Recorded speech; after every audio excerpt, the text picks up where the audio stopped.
reason, she brought him to Jordan, and they're talking there and discussing about his future life and his past life and so forth. And Jitchi comes and surprises them at the ship. They weren't expecting to see Jitchi at that point, but there he was. So Jitchi comes along with them, and I should give you a little background. Now, we went over this on another tape, so I'll run through it kind of quickly. Jitchi was a very religious type of person and had a lot of trouble understanding that this lady Ascot could be from another world and was not an angel sent by God. So after they got over that hump, it was decided that it might be a good idea for Jitchi to come along, and he was extended the opportunity to come with them if he chose to do so. And there were some discussions, of course. Jitchi told them that he was God-fearing and believed in the Bible and all of this, and they had to have a few conversations with Jitchi before they left to explain that, one, Ascot was not an angel. She did not come behalf on any God, and she was not here to change the world or anything, and that Edward was undergoing, you might say, history lessons, and that the purpose of this mission was to educate him, and that Edward had already put out much effort over his short lifetime so far to educate himself very well in matters of spirit and so forth, so he would be ready for this particular journey that he was getting ready to take. Well, as I mentioned on the other tape, Jitchi goes with him. They do make a few other time jumps through history and kind of get up to speed, so to speak, so they'd be ready for this one. It's no secret that probably nothing has had more impact on our society on this planet the last 2,000 years than Christianity, i.e. the story of Jesus Christ. And no matter where you go on the planet, you can get yourself into a darn good discussion with anyone when you bring up the subject of religion. Because depending on where you were born and how you were raised, people from all different parts of the world all have a little different viewpoint. The majority of the world does not believe in Christianity. Just simple numbers. Most of the people are either Islamic or Buddhist. Not that many of them are Christian. Now, we live here in America where predominantly this is a Christian society. When you're born into this world, that's what you are told is true. There's no reason for us not to believe it. This is what our parents and everyone tells us, but there really is no proofs provided, and we are not an open-minded society, at least we haven't been too much in the past, that allows you the freedom to actually learn about all the other religions. One of the problems is our education system. This country was founded on the principle of religious freedom. We do have freedom of speech, and fortunately in this country you can go seek out this knowledge. But you don't have too many options when you're a little kid. You're just taken by the hand and taken to whatever church or synagogue or center that your parents belong to. And for most of us grow up, at least for most of our younger years, we grow up just believing what our parents have told us because we don't get a chance to get educated in anything else. Well, here we have a chance. Billy's been, his educational life has been more controlled by higher beings, so he's on a little different path of learning. But Jitchi, his life has gone pretty much the way the rest of us have. Myself, I grew up in a religious family. My mother was a director of an Episcopal church and is very active in it. I have a brother who's a minister and another brother who graduated from Oral Roberts. So there are a few Bibles laying around my house. And myself, well, I was an acolyte and I grew up through the church, and there was a time I probably had the entire communion book memorized. So I have a little background in that myself.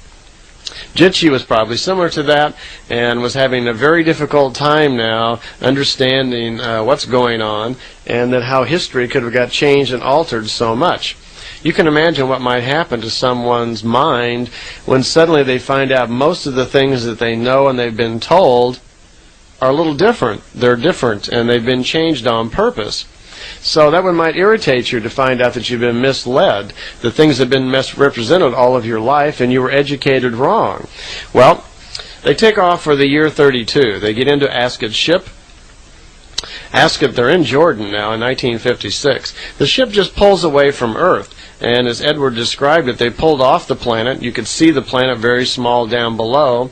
Ascot does something with the instrumentation, and they immediately kind of race right back into the planet and land pretty much in the same place that they were, except it's no longer the year 1956, it's the year 32. Now, I know the calendars are off, and when we talk of the year 32 here, we're talking about the age of Emmanuel, or Jesus Christ. From now on, we're going to call him Emmanuel because that was his real name.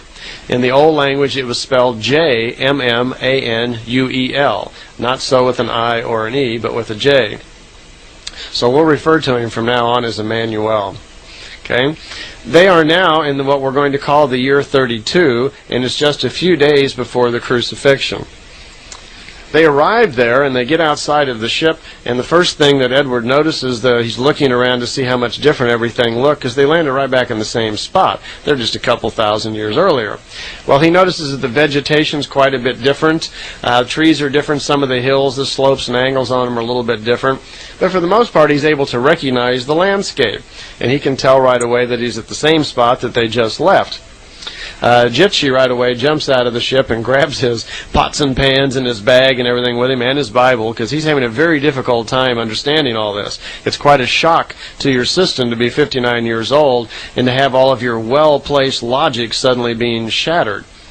Well, Ascot explains that they're going to have to change their clothes because they're going to be here for 4 days, and they're going to do some traveling on foot, and they're going to go to different places, and they're going to mingle among the locals, and it's going to be necessary for them to wear these language translators around their belt. And she has some robes for them, which look like the typical robes of the time. Clothes were quite simple then. People didn't have haircuts too much, and they just, in most cases, just wore some sort of robe. And they had that as well. She had, and it isn't explained why, but she also asked them to take off their earthly clothes and put on the clothes that she brought for them from her planet. And these were silvery kind of looking suits of some sort of soft material. They had to put these on, and then they put the robes over top of that. And Edward was quite concerned. He was almost chuckling. Gee, I hope nobody pulls his robe off of me and sees me glowing like this silver thing here. So it isn't explained why they need to wear that, but it might have something to do as far as protection, but they don't really go into that. They have language translators so they can understand the language of the day, which I believe was Aramaic. That's what I don't know if Aramaic was something they wrote or spoke. I'm not sure about that. So they proceed, and they leave the ship. Ascot explains that they're going to be on the road now for 4 days, and they take off on the road. Well, Jitsi still is mumbling as they go down the road. He's got his Bible with him, and he's getting very nervous because he already knows what's lying ahead. That actually they're going to speak to Emmanuel, that he, after all these years of his life, he never considered the possibility that he might actually come face to face with and actually speak to and talk to Emmanuel.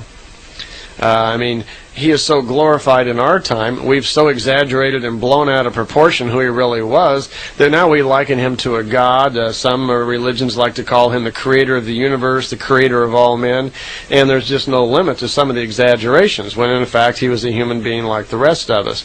So Jitsi's having a very difficult time, and already the arguments as they go down the road are kind of breaking out, and Edward's trying to calm him down, and so is Ascot. And Jitsi remarks a silly statement like, he can't wait to see this guy Emmanuel. He's going to wring his neck, because he's kind of upset that he's finding out historically that things aren't really the way that we've been told. And Edward is defending Emmanuel and says, well, I don't think that's really quite the right attitude to take here, Jitsi, because it's not his fault. Emmanuel's living in a time where there's also a lot of ignorance, and I believe him to be a very intelligent, worthwhile human being, and probably very loving. And it's not his fault for all the things that have happened down the years and all the exaggerations. So you need to lighten up here a little bit. And Jitsi calms down just a little bit. Well, they wind up right outside of Jerusalem. And Billy says it looks quite a bit different than it did in 1956. There's a wall, he says, around it. He doesn't say if it's all the way around or just part of it. And they're at the Mount of Olives. And off in a distance, he can see some little huts that are called Bethpage. And there's some men walking down their way. And Ascot remarks that, yes, this would surely be Emmanuel and his followers that are coming. And poor Jitsi is just starting to get all heated up again. He's getting very nervous, and all this is entirely too much for him. And he's starting to get very excited. And Edward turns to Ascot, and he says, let me see if I can recognize which person it might be. And Jitsi's jumping in front of them and starting to curse and yell how they can do this to him, and he's so excited. And Edward starts to try to calm him down, says, quit cursing and get a hold of yourself. Try to realize what a great moment this is, that in any minute now you're about to have probably the greatest moment of your life, and look what you're doing to yourself. You know, calm down and relax, but Jitsi can't do it. Askett remarks that, Edward remarks as he looks in the crowd, and he picks out the one that's probably Emmanuel. He says, that surely must be Emmanuel, and Askett agrees with him, yes, that's him, and Emmanuel pulls away from the crowd of people that he's walking with and motions to him for him to sit down beside the road, which they do, and he starts walking towards the three of them. Well, all this is proving entirely too much for Jitsi, and he's screaming and cursing, and Edward just turns around and pops him right on the nose. Well, it's probably kind of an hysterical sight. Here's this great historic moment. Can you imagine actually being able to go back in time and talk to Emmanuel, and you've got this guy with you? But I can feel sorry for poor Jitsi. It must have been a very difficult thing for him.